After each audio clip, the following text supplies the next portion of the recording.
I'd like to thank Tony Spicci for doing this presentation for us for our Tech Talk with the GIS Trek. This is becoming a certified geospatial professional.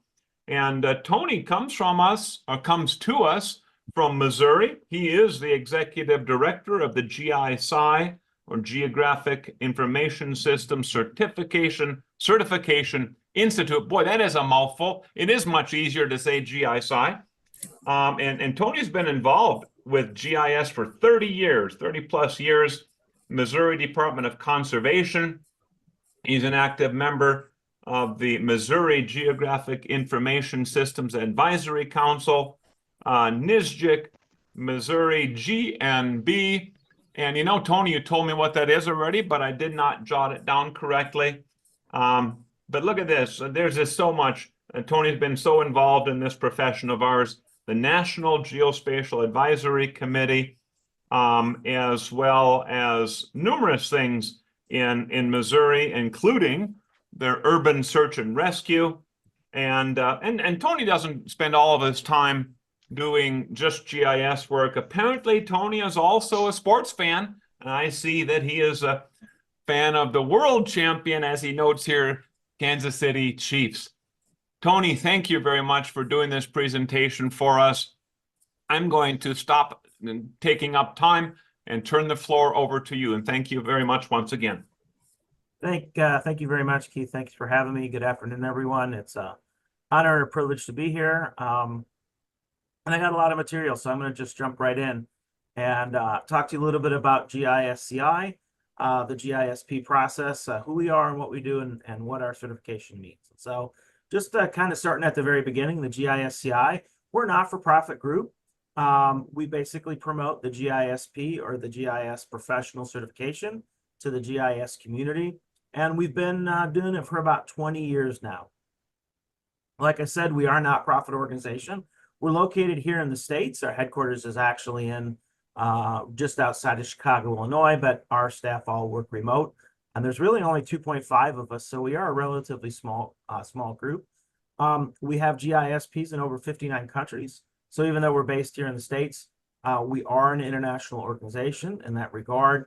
And really, we got our start back in the late 1990s when an organization called URISA, the Urban and Regional Information Systems Association, did a survey of its members. And at the time, there was a strong desire to see professional certification come to our profession. Professional certification is not unique. There are over 1,700 different licenses and certifications that are available to professionals across the United States, but there wasn't really one at the time for geospatial professionals. And so after a little bit of research and a survey of its membership, the overwhelming response was, yes, we would like to see this happen. And so they set on a course to make it happen, and they created the GISCI. We are currently made up of 4 geospatial organizations on a governance board. We're actually in the process of adding a 5th, so we're very excited about that.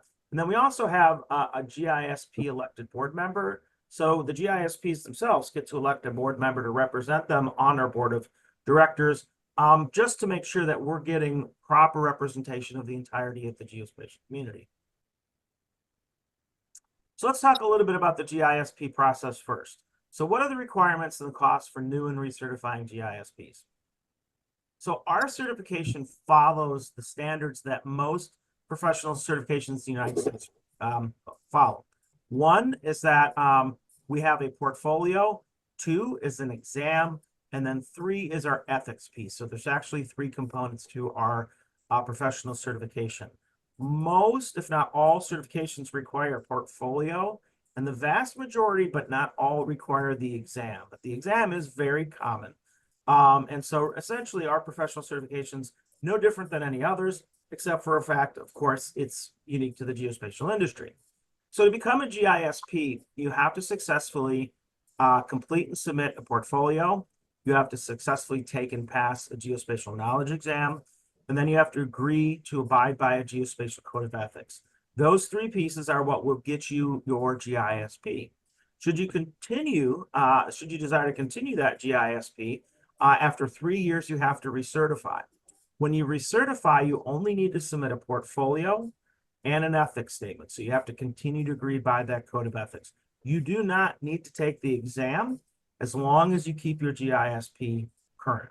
So within our portfolio, there's 3 sections. There's education, there's experience, and there's what we call contributions to the profession. You need to obtain point minimums in each of those 3 categories. And I'll go in a little bit more detail here in a few slides on that. And then basically that portfolio plus that exam plus the ethics statements will get you your GISP. That GISP is going to be good for a period of 3 years. When that 3 years is up, that's when you enter the recertification phase. That's when you need to just submit the portfolio along with the ethics statement.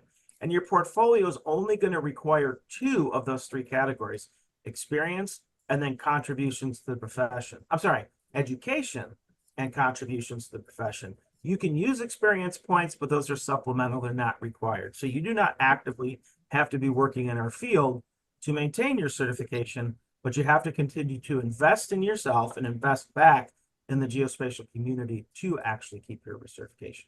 Should you choose to recertify, that is also good for a 3-year period. There are some costs associated with becoming a GISP and staying a GISP. All GISPs have to submit a portfolio, and that is a $200 fee. It is a one-time fee, so if there's any issues or any problems with your portfolio, we will contact you and we will work to resolve those. So you technically cannot fail a portfolio. And then the second fee is the exam fee. That fee is $250 for all folks in North America. It's $300 international. It is a one-time fee if you pass the exam.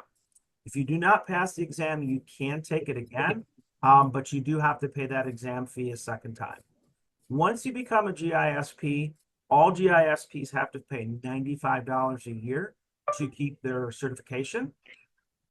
And so what we do in the first year, since you have to invest a fair amount of money to become a GISP, we do waive it, but that $95 fee will follow you as you keep your GISP. So when you go to recertify, all you have to do is pay that annual maintenance fee. There's no additional fees, and you could either pay it by a single payment of $285, or you can pay annually $95 a year. About 75 to 85% of the folks will pay 3 years at a time, just because it's a lot more convenient, but we do have the annual option available to you. I will tell you right now, in the most recent survey that we did of our GISPs, 85% of all GISPs said their employer helps pay for their GISP in some manner. So that could be some or all of the fees, some or all of the training, and some or all of the contributions that the employee needs to get in order to get that GISP. So if you're interested in taking this process, please check with your employer first to see what they will cover. And if you're already in the process, check and make sure that they will or will not cover your fees. I was a GISP for a number of years before I realized my employer would actually pay those fees. And they did indeed pay for my previous certification. This was state of Missouri, and my current employer, the GISCI, actually did pay for my current certification. So let's talk a little bit about what most people would consider to be the hardest piece of the puzzle, and that's the exam. We have an exam in our certification because the exam provides a measurable competency level. This is the one thing that everybody is going to be measured against. When you look at the portfolio, there's a lot of different ways you can earn your points within the portfolio, but everybody takes an exam. So we build our exam to professional testing standards, the same standards that are used for any of the exams you may have taken when you were in school, such as the SAT, ACT, or GRE, etc. We build it to those standards, and then that provides that level that all folks that get our certification have to basically attain and pass. The exam itself is based on a blueprint, and we publish that blueprint so anybody can go and see what the exam is going to be asking you questions on. And the blueprint itself is based on the widely accepted geospatial body of knowledge. So this is kind of a compendium of all things geospatial that is internationally recognized. That body of knowledge has over 400 different subject areas. It's not realistic to think that everybody is going to have some level of experience or expertise in all 400 of those, right? We basically do a job analysis and a curriculum analysis an educational analysis when we do that blueprint and try to determine what are the most common areas in our geospatial profession that unite everyone. And that's how we build that exam. And so our exam is currently based on what we call KSAs, knowledge, skill, and ability areas, and it's based on 45 of those. So about 10% of that blueprint. These are the things that every geospatial professional should know, and they're things that you would logically think of. So, geodesy or spatial referencing, cartography, data analysis, et cetera, et cetera. The exam itself is based on a 4-year experience level, so you can take it as a student, but you may or may not have enough education and experience to know the questions without doing supplemental studying. So we do have students that take the exam and pass, and we have students they'll take the exam and fail miserably. It really just depends on how prepared you are for the exam. We offer the exam twice a year. We just wrapped up our June testing session. We'll have another one in December. And again, the exam itself could be taken at any point in anyone's career. Again, the exam itself is based on exam knowledge areas. So we looked at those 400 plus areas in the geospatial body of knowledge, and we concatenated it down to about 10% or 45 of those. We published that blueprint. This is what the blueprint looks like. 45 KSAs. They're divided into 10 knowledge categories. I would argue that the first 7 are knowledge categories that you probably would gain a lot of education and experience in an institutional or educational setting. So conceptual foundations such as geodesy, spatial referencing. You'll see a bunch on data analysis, acquisition, manipulation, cartography. And then those last 7, this is kind of where that 4-year experience level comes in. You see things like application development, system design and maintenance, and then professional practices. These are sometimes taught in schools, but typically speaking, most folks don't necessarily get that type of education in college. So if that's the case, you're going to want to make sure that you brush up in those areas to make sure you're prepared for the exam.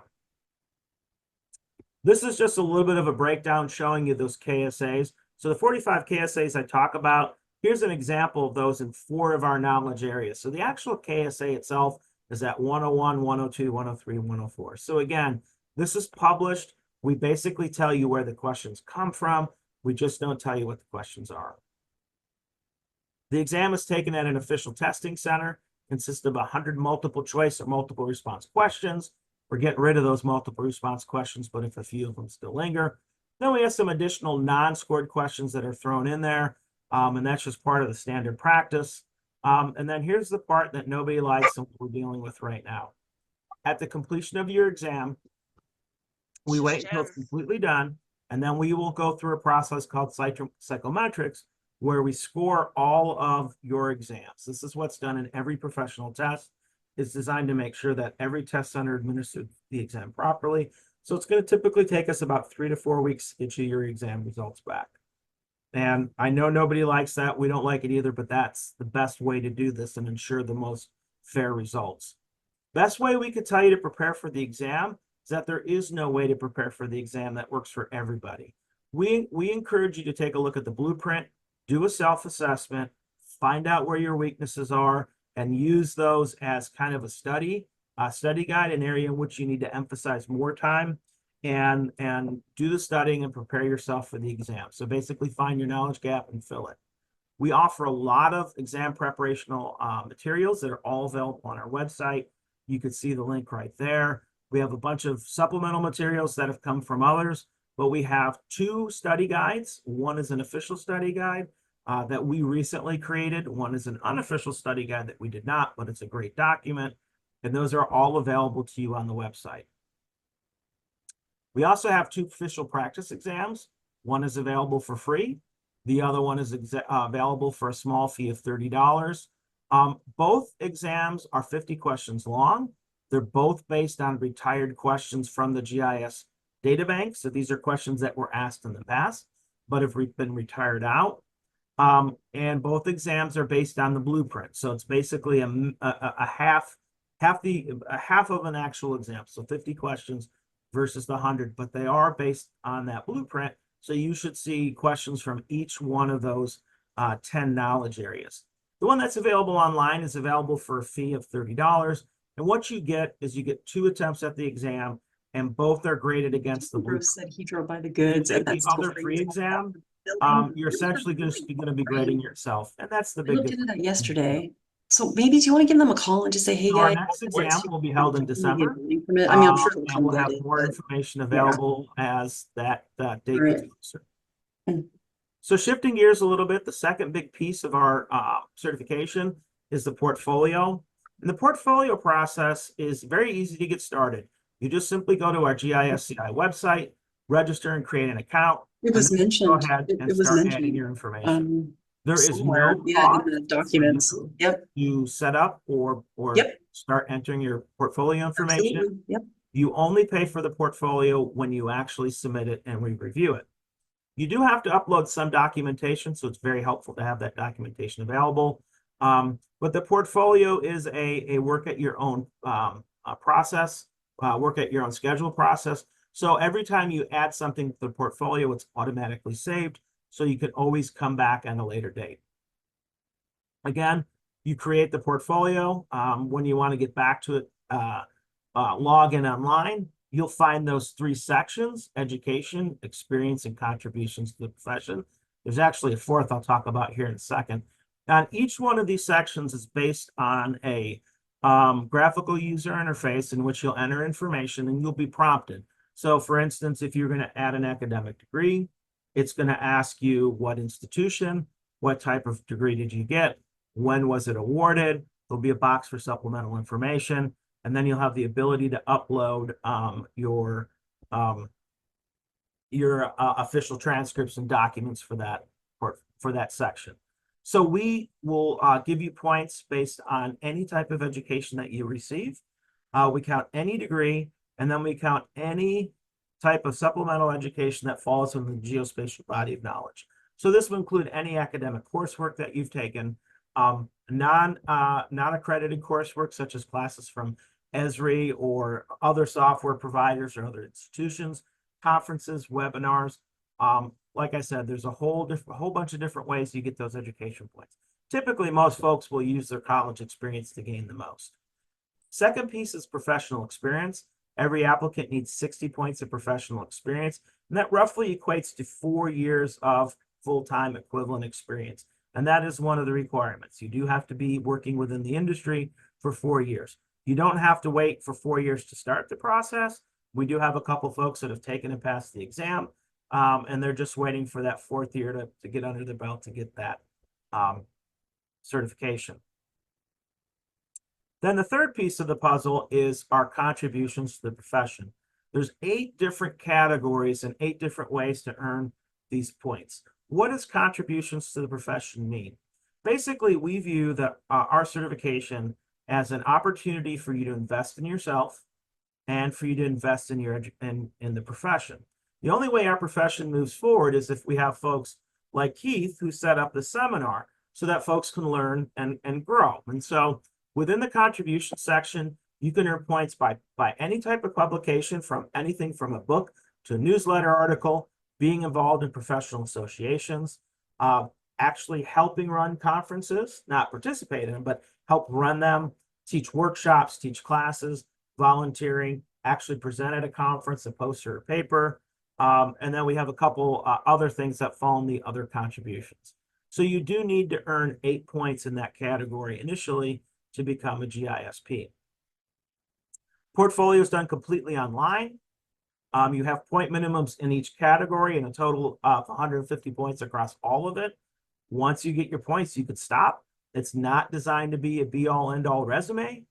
So there's no advantage to you putting in everything you've done and having 800 points.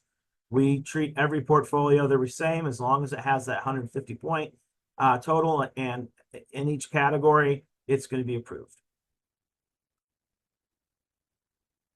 And there's, you can see those point totals, 30 in education, 60 in professional experience, and 8 in contributions to the profession, plus an additional 52 supplemental points that could come from any of those 3 categories. The thing that I always tell folks with the portfolio is go ahead and get started. Don't overthink the process. Most people think that this is a very onerous and burdensome task. It's not. They can be done fairly quickly and fairly easily, as long as you have all the information that you need. The fourth piece of the puzzle in the portfolio is the ethics statement and employer form. So this is where you actually upload your ethics attestation along with a form from your supervisor that attests that you actually are doing the current job that you say you are. So that's the documentation needed for your experience, is just a letter from your supervisor saying that you work there. And we do make both of those forms available for download in a template. Just a couple quick reminders for your portfolio. You do need 4 years of professional experience to submit it, but not to start. It is an online process and the approval is also done online. So typically once you submit it, we will review and respond back to you within 30 days, usually sooner. And then of course, the other two pieces are to become a GISP is to take the exam and submit an ethics statement. So real quick, I know we're getting a little short on time, but I just want to spend a few minutes on the benefits of certification, and then we can wrap up with some questions. So question we often get is why certified?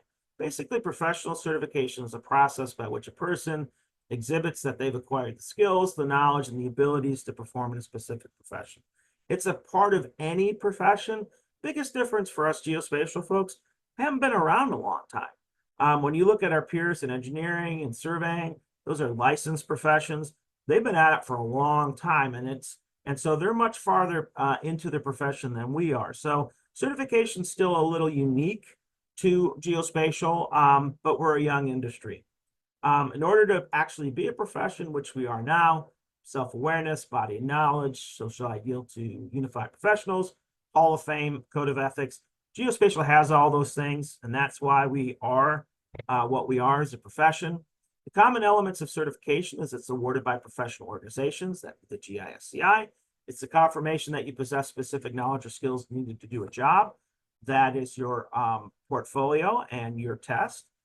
Earned after completing education, portfolio, meeting specific standards and usually passing an exam. And then finally, the credential is valid for a limited number of years or time. And that's that 3-year requirement that put in there. So why certified? If for no other reason, certification is a commitment to behaviors that enrich our profession. You can't just simply show up and get a certification. You actually have to put in the time and effort. It helps establish your professional credibility. We know that more and more employers are requiring certification as part of the job process. We also know from a study done in 2017 that 62% of all GISPs indicated that they made more than their peers simply because they were a GISP. So certification is very important to helping with your earning potential. Keith kind of brought this up, and it's very good to cover real briefly. Certification is different than a certificate, which is nothing more than a vocational educational coursework or pathway. Certificates are great, but they're not an academic degree, nor do they actually certify you to work in your particular occupation or industry. Licensure is proof that you are licensed to work in your profession, but unlike certification, licensure is a legal designation with a clear set of requirements for each vocation. Best example I could give you related to what we do is surveying. If you want to be a surveyor, you have to have a license, and that license is going to be issued by each individual state. So if you have a license to work in Idaho, you're good to go. But if you want to cross the border and work in Washington, you're going to have to make sure that your license has reciprocity, which in the case of surveying is not likely, or you're going to have to be licensed to do your work there. Certification, however, is an official document that proves you have obtained a certain level of knowledge or achievement that qualifies you for your line of work. Certification is not a legal designation, and therefore it's not subject to the bodies that offer that legal designation. So certification goes with you wherever you go. I'm a certified geospatial profession. That certification is good anywhere in the world. I am a licensed EMT. It's only good in the state of Missouri. Again, we find there's over 1,600 to 1,700 types of certifications across industries. And then within our industry, you have ASPRS, and they offer currently 10, but they're going down to 8 certifications in photogrammetry, remote sensing, and LiDAR. You have the United States Geospatial Intelligence Foundation that very briefly offered a GeoIN certification. And unfortunately, that's been suspended. And then finally, Esri offers a technical certification in software And that's it within the geospatial industry. So there's really only one organization that's the GISCI that's given out certification to a large number of GISPs, almost 1,100 now. And then the only other player in professional certification is ASPRS, which has actually been at it much longer than we have, but they do not have the volume of geospatial folks that we do. Who certifies? What we're seeing right now is a lot of recruitment from government, but about half of our folks, actually, it's actually down to about 42% now are from the private sector, and about 42% are from all levels of government. I'm going to go ahead and jump to the last slide since we're almost out of time and ask if there are any questions. We've got a couple that came in on the chat line, Tony. I'm going to read, I got two of them for you. Number Okay. one, this is from Colin. How realistic is it to achieve a GISP certification when you have no college education in the field, but have learned GIS on the job? So you can get credit for your degree regardless of whether it's in the field or not. So that would help obtain a lot of those points.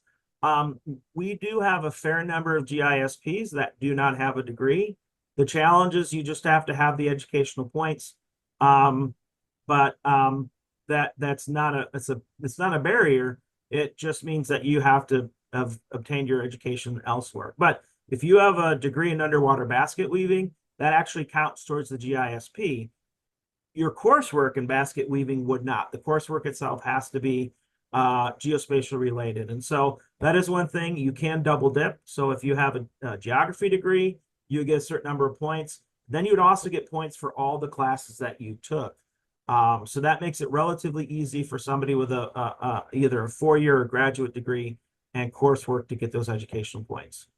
Yeah, and of course, when I first started and got my GISP, this was before probably one of the first cohorts that got it, before there was even an exam put in place. You know, when I was going through school, you couldn't even get a degree in GIS. It just, didn't even exist. So certainly it's possible. I'll jump into the second question. This one is from Fred. Is the four-year requirement for full-time experience only? Then, in other words, your primary job is GIS, or does it include experience in which it was GIS was a secondary thing that you used for your job? So the four-year experience is a four-year experience equivalent. So if you were a graduate student that had a half-time job for 2 years, that would count towards your requirement. But it would be, if you were working 20 hours a week, it'd be the equivalent of 1 year. GIS does not have to be your primary responsibility, but it does have to be a part of your job. So if you have multiple responsibilities and you use GIS, it would count. But if half your time is spent doing geospatial work and then the other half of your time is accounting, you could not count the accounting time towards that. That used to be fairly common 20 years ago, where folks basically had another job and they did GIS on the side. We don't typically see that quite as much anymore. But yeah, as long as you're using GIS in your job, it would count towards the experience requirement. Super. Anyone else have a question? Certainly feel free to unmute yourself, or if you prefer, pop that question into the chat line. We have a little bit of time left. Well, now it turns noon, but we have a little bit of time left. Feel free. Well, I'll say this. I encourage folks to get their GISP. Once you get it, maintain that GISP.